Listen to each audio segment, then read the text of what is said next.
Некоторые представители партийных органов из числа ингушей, представители национальной интеллигенции и старейшин, пытались достучаться до руководства республики и потребовать решения проблемы, но безуспешно. Исчерпав все возможности, ими было принято решение обратиться напрямую в Москву. В марте 1972 года 27 коммунистов-ингушей написало письмо в ЦК партии, пытаясь привлечь внимание к проблемам их народа. Пленум Чеченского обкома Компартии охарактеризовал данное действие как очернение советской действительности. Авторов обвинили в национализме и желании раздуть проблему. Начались гонения на них и на тех, кто поддержал письмо. Невзирая на развернутую травлю, 5 представителей ингушской интеллигенции – Гадзиев, Плиев, Базоркин, Куштов и Картоев – составляют в Москву новое обращение. В 80-страничном письме о судьбе ингушского народа они требуют возвращения пригородного района, а также принятия мер по улучшению социально-экономического положения вайнахов. Отсутствие ответа заставляют 5 лично отправиться в Москву к генеральному секретарю ЦК Леониду Ильичу Брежневу. В столице их принимает его помощник Евгений Разумов. Разумов прямо заявляет ингушам, что их требования расходятся с линией партии, после чего кампания травли развернулась с новой силой. Их исключают из партии, комсомола и увольняют с работы.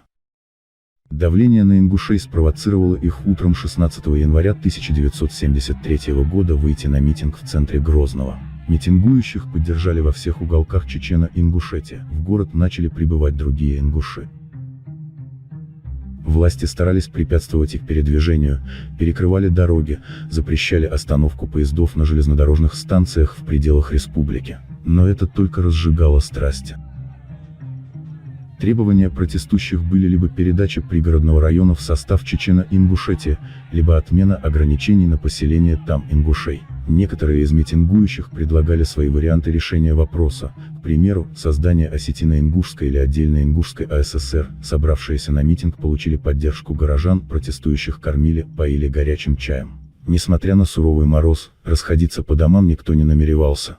Нельзя не отметить, что протестующие вели себя максимально мирно, за 3 дня не было зафиксировано ни единого случая хулиганства, не говоря уже о более серьезных противоправных деяниях. Все хотели только одного – восстановления нарушенной, по их мнению, исторической справедливости. В толпе мелькали красные транспаранты, портреты Владимира Ленина и восхваляющую народную советскую власть лозунги.